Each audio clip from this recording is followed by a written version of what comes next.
place? I can't tell the aliens from the animals.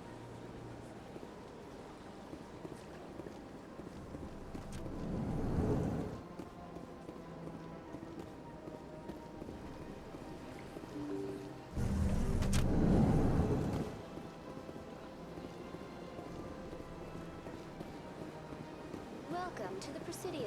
Allow me to be your guide.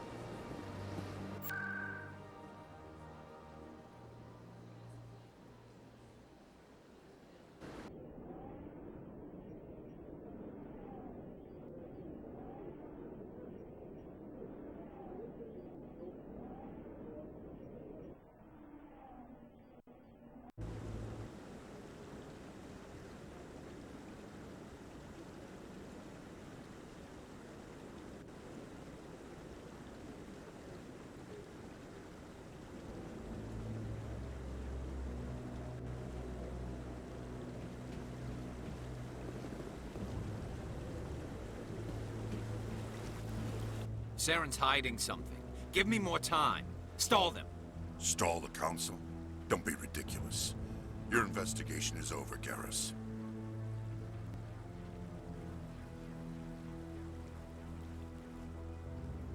Commander Shepard, Garrus Vicarian. I was the officer in charge of the C-Sec investigation into Saren.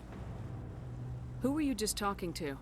That was Executor Palin, head of Citadel Security, my boss. He'll be presenting my findings on Saren to the Council. Sounds like he came up empty. Saren's a Spectre. Most of his activities are classified. I couldn't find anything solid. But I know he's up to something. Like you humans say, I feel it in my gut. I think the Council's ready for us, Commander. Good luck, Shepard. Maybe they'll listen to you. You don't want to keep the Council waiting. You don't want to keep the Council waiting.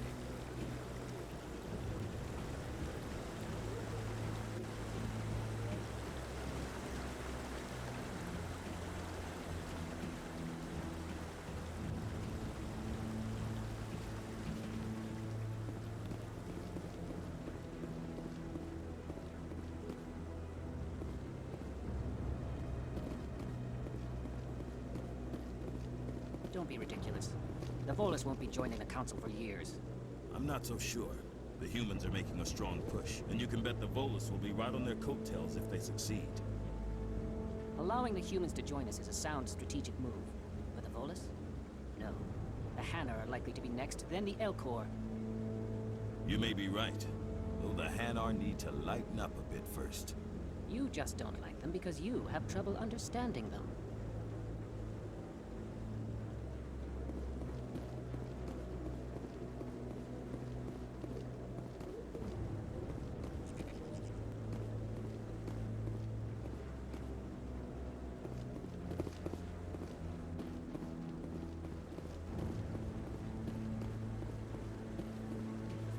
No, I'm waiting to speak with one of the Councilor's assistants. Commander? Commander?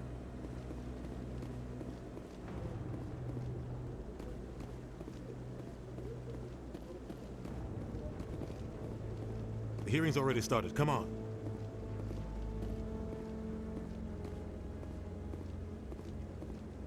The Geth attack is a matter of some concern, but there is nothing to indicate Saren was involved in any way. The investigation by Citadel Security turned up no evidence to support your charge of treason. An eyewitness saw him kill Nihilus in cold blood. We've read the Eden Prime reports, Ambassador. The testimony of one traumatized dock worker is hardly compelling proof. I resent these accusations. Nihilus was a fellow Spectre and a friend. That just let you catch him off guard. Captain Anderson, you always seem to be involved when humanity makes false charges against me. And this must be your protege, Commander Shepard. The one who let the beacon get destroyed. The mission to Eden Prime was top secret. The only way you could know about the beacon was if you were there. With Nihilus gone, his files passed on to me. I read the Eden Prime report. I was unimpressed. But what can you expect from a human? You can expect me to kill you the next time we meet. Your species needs to learn its place, Shepard. You're not ready to join the Council. You're not even ready to join the Spectres. He has no right to say that. That's not his decision. Shepard's admission into the Spectres is not the purpose of this meeting. This meeting has no purpose. The humans are wasting your time, Counselor, and mine.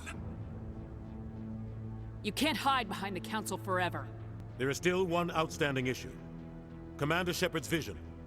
It may have been triggered by the beacon. Are we allowing dreams into evidence now? How can I defend my innocence against this kind of testimony? I agree. Our judgment must be based on facts and evidence, not wild imaginings and reckless speculation. Do you have anything else to add, Commander Shepard? You've made your decision. I won't waste my breath.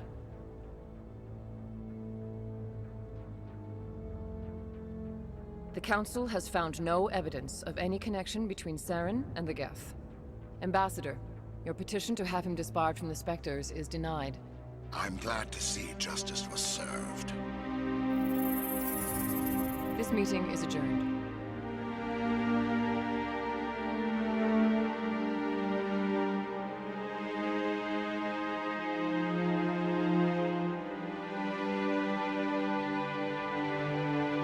It was a mistake bringing you into that hearing, Captain. You and Saren have too much history. It made the Council question our motives.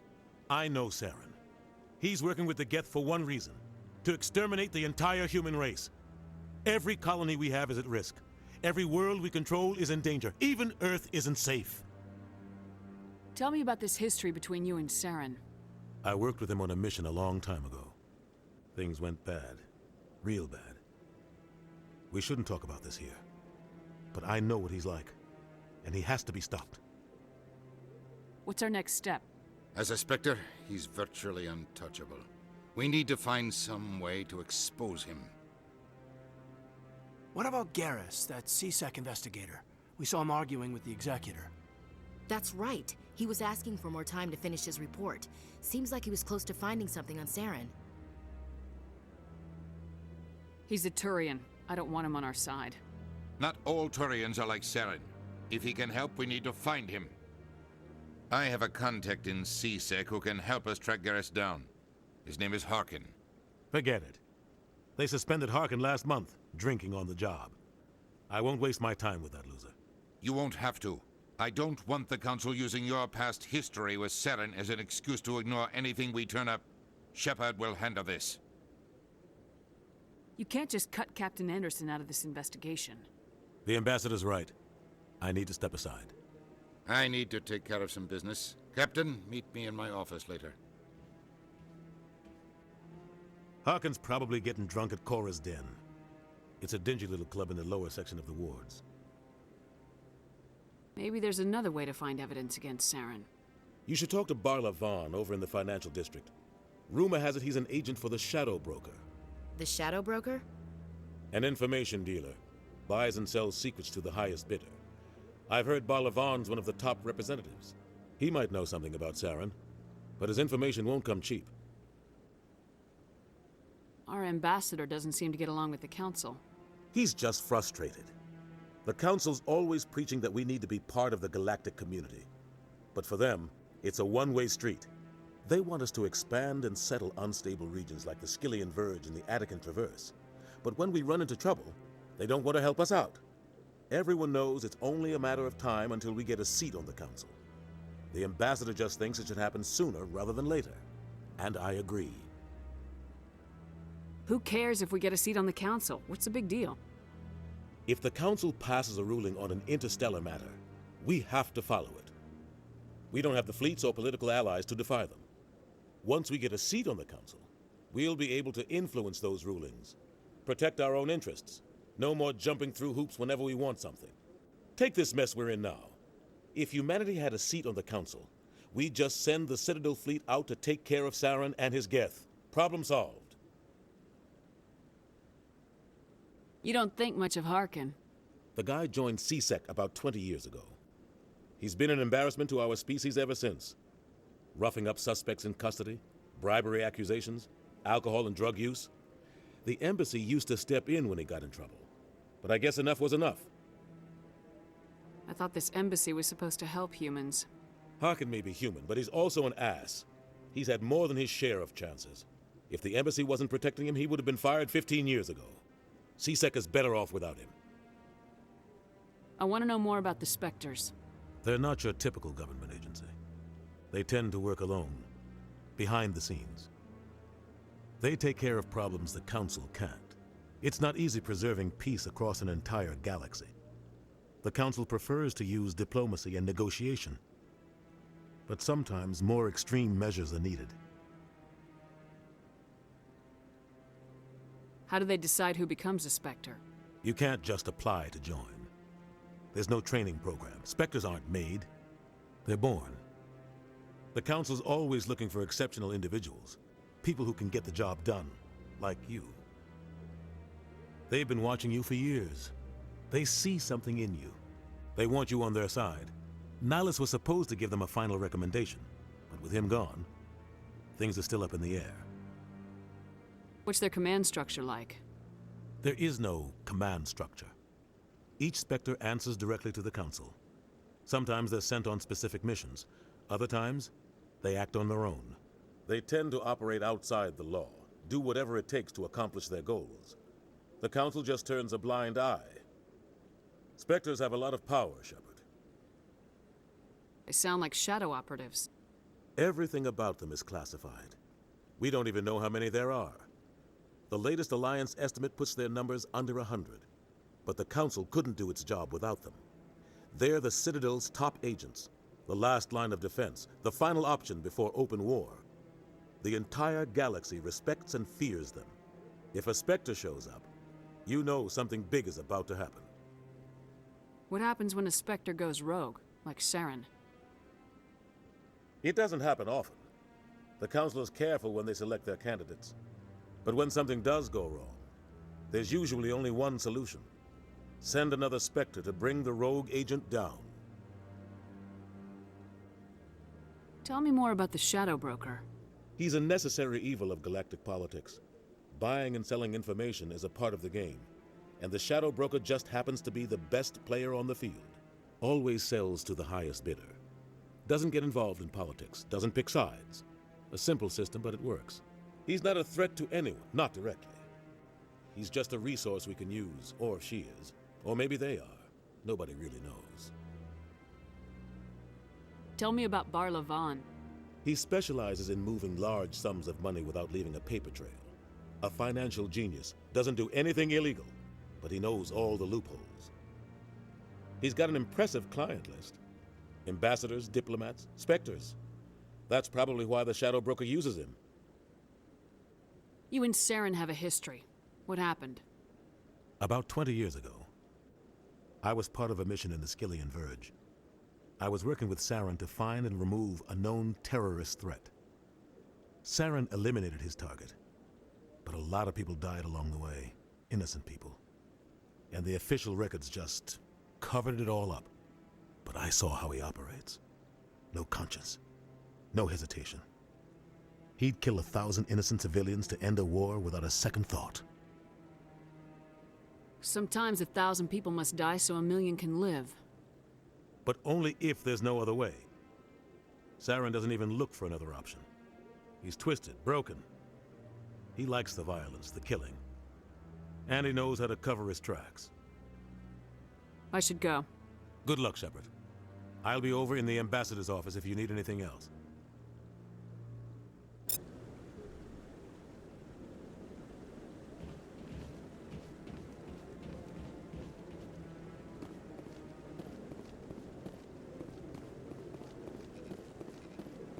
That guy's up to something. What guy? The one over by the Keeper.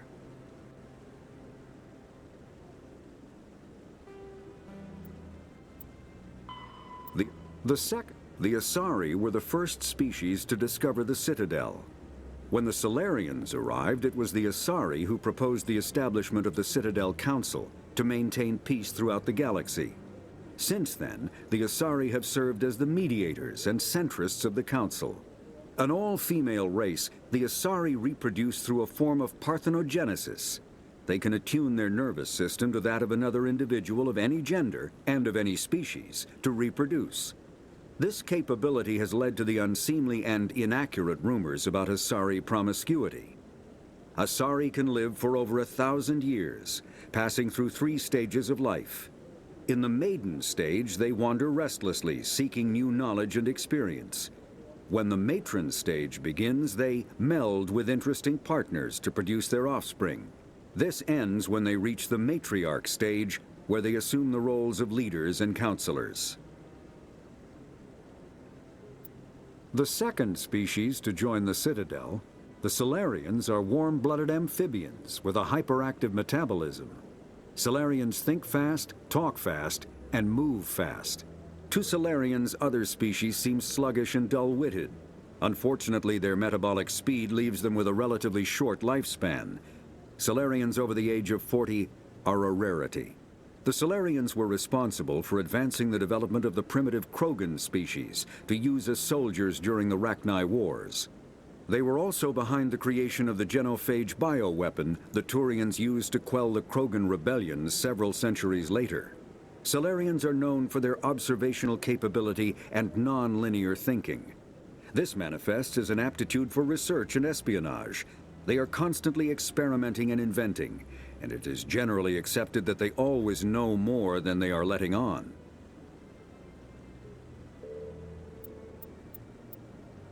The Citadel is the Council is an executive committee composed of representatives from the Asari Republics, the Turian hierarchy, and the Salarian Union. Though they have no official power over the independent governments of other species, the Council's decisions carry great weight throughout the galaxy. No single Council race is strong enough to defy the other two, and all have a vested interest in compromise and cooperation. Each of the Council species has general characteristics associated with the various aspects of governing the galaxy. The Asari are typically seen as diplomats and mediators. The Salarians gather intelligence and information. The Turians provide the bulk of the military and peacekeeping forces. Any species granted an embassy on the Citadel is considered an associate member, bound by the accords of the Citadel Conventions. Associate members may bring issues to the attention of the Council, though they have no input on the decision. The Human Systems Alliance became an associate member of the Citadel in 2165.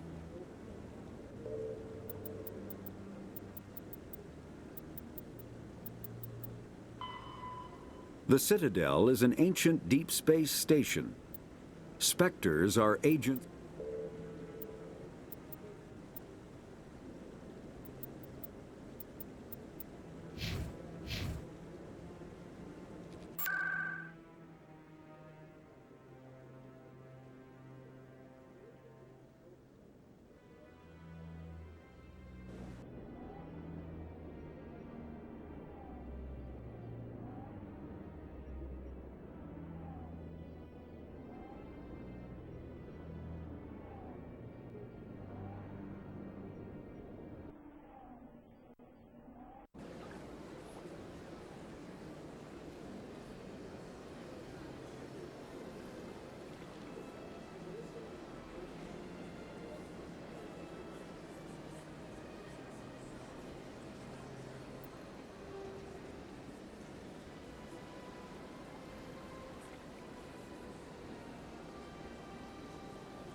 What's this? One of the Earth Clan. Ah, a very famous one, yes? You are the one called Shepard. The tale of how you survived the great tragedy on Akuz is truly remarkable. I am amazed each time I hear it. I don't like strangers keeping tabs on me. Forgive me, Earth Clan. My name is Barla Vaughn. My job makes it necessary for me to keep informed. I am a financial advisor to many important clients here on the Citadel. When someone as important as yourself arrives on the station, I take notice. I heard you work for the Shadow Broker. Do you have any information about Saren? You're very blunt, Shepard. But you're right. I am an agent for the Shadow Broker. And I do know something about Saren. I need that information. Now. Threats don't work on me, Commander. This information is worth a small fortune. But this is an unusual situation, so I am going to let you have it for free. What's the catch? There is no catch. The Shadow Broker is quite upset with Saren right now. They used to do a lot of business, until Saren turned on him. Saren betrayed him. Imagine that. No matter what you think of Saren, he's not stupid. He knows the Shadow Broker is a valuable ally. Turning on him doesn't make sense. Not unless something huge was at stake. I don't know the details, but the Shadow Broker hired a freelancer to deal with it. A Krogan mercenary. That's not much to go on. I just told you that the most famous Spectre in the galaxy betrayed the Shadow Broker. Quite a bargain, considering the price. Speak with the Krogan if you want to learn more. I heard he was paying a visit to Citadel security. If you hurry, you might catch him before he leaves the Academy. Isn't it strange that a Krogan would want to speak with CSEC? Very. However, I doubt the visit was entirely his choice. You'll need to speak with him if you want to know more. Tell me more about your job. Galactic finance is incredibly complex. A mix of laws and regulations from dozens of interstellar economies. I'm an expert in how all these economies interact. For a fee, I share my expertise. I also offer premium services for those clients who need someone to conduct business without drawing unwanted attention. Discreet and efficient. That's my motto. Sounds pretty shady. Everything I do falls completely within the bounds of interstellar commerce law. Even so, many of my clients would prefer their transactions remain undisclosed. For example, suppose a Hanar ambassador was petitioning the Council to reduce tariffs on Hanar goods. How would it look if he had money invested in a Hanar exporting company? Even if his true motives were to help his people, he would be accused of advancing the petition for his own personal gain. I can keep his personal finances private. Still sounds shady to me. Then we can only hope he will never be cursed with a large enough fortune to require my services. Tell me more about the Shadow Broker. Most people think I deal in finances, but my real currency is knowledge. I trade information, and it has made me very wealthy. But the Shadow Broker is the true master. Every day he buys and sells secrets that could topple governments, always giving them to the highest bidder. Yet somehow he never seems to upset the natural balance of power. All those secrets being passed around seem to even out. Nobody ends up with an advantage in the end. Any guess what his identity might be? I don't know. Nobody does. The Shadow Broker could be any race, any gender. I have a theory that it's actually an entire group working under one identity. How else could they juggle so many contacts at the same time? How else could they keep all that information from getting crossed? But they've got the perfect setup. Every government is forced to play their game so they don't get behind. But no matter how long you play, no matter how many secrets you buy, you can never win. I thought you'd know more about the man you work for. From time to time, I come across information I sell to the Shadow Broker. That's my only involvement. I like it that way. The more you know, the more dangerous the game becomes. I don't like danger, Commander. I'll leave that to you. What's it like living here on the Citadel? The station is, without a doubt, the greatest wonder in the galaxy. It is a technological marvel, but its true splendor goes much deeper than the hull and engines. From the Presidium to the wards, the entire station is a testament to the success of the Council. All the species of Citadel spaced together in a single, strong community. What makes the Presidium so special? It is the political center of Citadel space. 80% of all intelligent species in the known galaxy acknowledge the Council's authority on interstellar matters. But only the most powerful and influential species have embassies here on the Presidium. This level of the station is reserved for the elite, Shepard. People like us. What are the wards like? The cultural heart of the galaxy. They pulse with the lifeblood of millions of citizens from dozens of different species. You never know what you'll find down in the wards, Commander. It's always full of surprises. Fortunately, most of them are pleasant. I should go. Goodbye, Commander.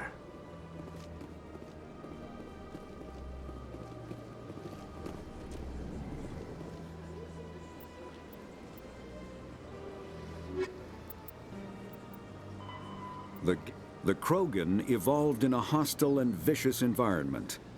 Until the invention of gunpowder weapons, eaten by predators was still the #1 cause of Krogan fatalities. Afterwards, it was death by gunshot. When the Salarians discovered them, the Krogan were a brutal, primitive species, struggling to survive a self-inflicted nuclear winter. The Salarians culturally uplifted them, teaching them to use and build modern technology, so they could serve as soldiers in the Rachni War. Liberated from the harsh conditions of their homeworld, the quick-breeding Krogan experienced an unprecedented population explosion. They began to colonize nearby worlds. Even though these worlds were already inhabited, the Krogan rebellions lasted nearly a century, only ending when the Turians unleashed the Genophage, a Salarian-developed bioweapon that crushed all Krogan resistance. The Genophage makes only 1 in 1,000 pregnancies viable, and today the Krogan are a slowly dying breed.